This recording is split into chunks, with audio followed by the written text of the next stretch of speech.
ચાલો my dear friends, welcome to our H plus academy. H plus એકેડમીની અંદર આપ સર્વ વિદ્યાર્થી મિત્રોનું હાર્દિક સ્વાગત છે. લાસ્ટ ટાઈમ આપણે લાઈવ લેક્ચરની અંદર છેલ્લે આટલા સુધીના પ્રશ્નો જોયા હતા.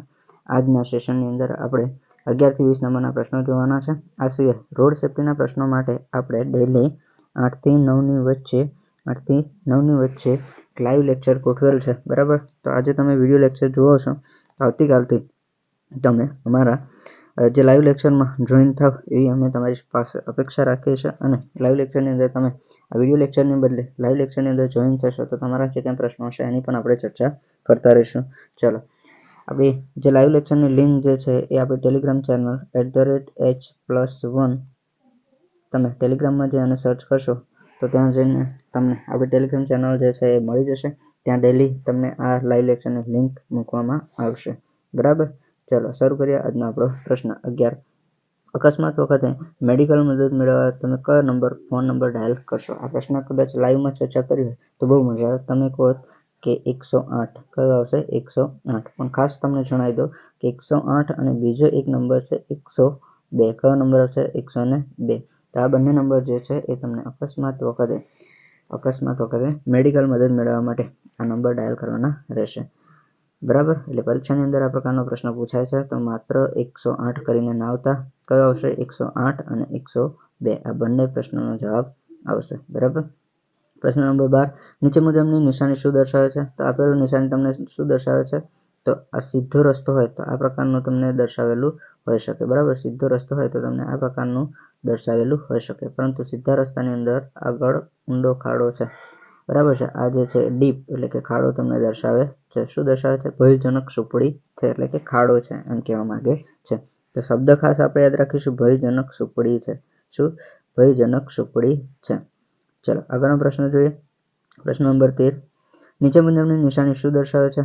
ચલો, આ જે નિશાની જે છે એ તમને શું દર્શાવે છે? તો આમ તમે જોઈ શકો છો કે આમ જતા હોય તો આ જે પહોળો રસ્તો છે, પછી આગળ જતા શું થાય છે? સાંકડો થાય છે, એટલે કે આગળ સાંકડો રસ્તો છે. અને ગઈકાલના સેશનની અંદર આપણે જોયું હતું, ગઈકાલના સેશનની અંદર આ રીતનો રસ્તો હતો. તો આ જે વસ્તુ હતી એ તમને શું દર્શાવે? આ પ્રકારની નિશાની શું દર્શાવે છે? સાંકડો પુલ દર્શાવે છે, બરાબર. ચલો આગળ, તો શું આવશે આનો જવાબ? આગળ સાંકડો રસ્તો છે. ચલો, નીચે મુજબની નિશાની તમને શું દર્શાવે છે? તો આપેલ જે નિશાની છે એ તમને શું દર્શાવે છે? જોઈ શકો છો તમે કે બ્લેક કલરનું છે, બરાબર. તો આ જે નિશાની છે એ તમને રસ્તા પર જોવા મળે તો આ જે નિશાની છે એ આપણને એવું દર્શાવે છે કે કોઈ પણ પ્રકારની ગતિ મર્યાદા છે આનો અંત આવે છે, બરાબર છે. કોઈ પણ પ્રકારની ગતિ મર્યાદા જે છે આપણે રસ્તા પર જતા હોય તો તમને દર્શાવેલું હોય કે ભાઈ ટ્રકની આટલી સ્પીડ, પછી બાઇકની આટલી સ્પીડ, કોઈ પણ સાધનની, કારની આટલી સ્પીડ, બરાબર છે. તો અહીંયા આગળ આ પ્રકારની નિશાની તમને જોવા મળે રસ્તા પર તો તમારે કોઈ પણ પ્રકારની ગતિ મર્યાદા હોતી નથી. તમે ગમે તે તમે તમારા વાહનને કોઈ પણ સ્પીડે ચલાવી શકો છો, બરાબર. અને આનાથી તમારે ખુશ થવાની જરૂર નથી. આપણી સાવચેતી રાખીને આપણું સાધન ચલાવવાનું છે. પરંતુ આ નિશાની બાદ તમને કોઈ પણ પ્રકારનો દંડ થશે નહીં, બરાબર છે. તમારું સાધન કોઈ પણ ગતિએ હશે તેનાથી તમને દંડ થશે નહીં.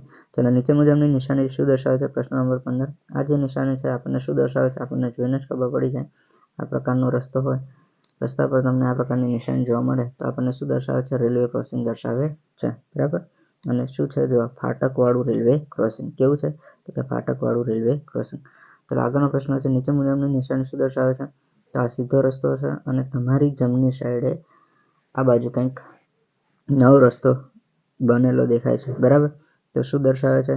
તો આગળ જમણી બાજુ રસ્તો છે. શું? આગળ જમણી બાજુનો રસ્તો છે. પ્રશ્ન નંબર 17. નીચે મુજબની નિશાની શું દર્શાવે છે? તો આ એક નાનો રસ્તો છે, એને આગળ જતા એક મુખ્ય રસ્તો મળે છે. નાના રસ્તાને આગળ જતા એક મુખ્ય રસ્તો મળે છે. તો આગળ મુખ્ય રસ્તો છે, બરાબર. ચલો, પ્રશ્ન નંબર 18 છે. નીચે મુજબની નિશાની શું દર્શાવે છે? તો આપેલની નિશાની છે એ તમને આ સીધો રસ્તો છે, પછી તમે ડાબી તરફ વળ્યા અને પછી સીધા જાઓ છો, જમણી તરફ વળ્યા અને સીધા જાઓ છો, એટલે કે જમણી તરફનો વાંકો ચૂકો રસ્તો. કેવો? જમણી તરફનો વાંકો ચૂકો રસ્તો. જો આ રસ્તો સીધો જ જાય છે, સામે આ રસ્તો પણ સીધો જાય છે, તમે વળ્યા કઈ બાજુ? તો જમણી સાઈડ વળ્યા. કઈ સાઈડ? જમણી સાઈડ. તો જમણી તરફનો વાંકો ચૂકો રસ્તો, બરાબર. ચાલો, આનાથી ઉલટી નિશાની હોય કે તમે આમ સીધો રસ્તો છે, પછી આ તરફ વળો છો અને પછી આમ સીધા જાઓ છો. તો આ જે વળ્યા એ કઈ સાઈડ વળ્યા તમે? તમારી ડાબી સાઈડ. તો આપેલ જે રસ્તો એ જે નિશાની દર્શાવે છે તમને એ ડાબી સાઈડનો રસ્તો છે. જો આગળ આવતી હતી જ નિશાની એટલે મેં તમને સમજાવી દીધું કે વાંકો ચૂકો રસ્તો ડાબી તરફ, વાંકો ચૂકો રસ્તો જમણી તરફ. આગળનો પ્રશ્ન છે પ્રશ્ન નંબર 20. આ નિશાની આપણે જોઈ જ હશે. આ નિશાની આપણને શું દર્શાવે છે? યુ ટર્ન દર્શાવે છે. શું દર્શાવે છે? U turn. યુ ટર્ન કઈ સાઈડ છે? જો યુ ટર્ન બે સાઈડ હોય, એક જમણી સાઈડનો હોય અને બીજો ડાબી સાઈડનો. તો આ જે યુ ટર્ન જે છે એ જમણી સાઈડ આવશે. આ જે છે એ જમણી સાઈડ આવશે. આ જે છે એ ડાબી સાઈડ. તો આપણો યુ ટર્ન કઈ બાજુનો છે? ડાબી સાઈડ. અથવા આને બીજું શું કહી શકાય? તો ડાબી બાજુ ચીપિયા જેવો વળાંક. બરાબર છે. આવતીકાલે 8 થી 9 ની વચ્ચે આપણું લાઈવ લેક્ચર હશે રોડ સેફ્ટીના પ્રશ્નોનું. તેની અંદર આપ સૌ મિત્રો જોડાયેલા રહો. બરાબર છે. અને જોડાય અને તમારા જે કંઈ પ્રશ્નો છે એની પણ ચર્ચા કરીશું. સાથે પ્રશ્ન નંબર 21 થી 30 ની પણ ચર્ચા કરીશું. મળીએ ત્યાં સુધી. Thank you for watching this video.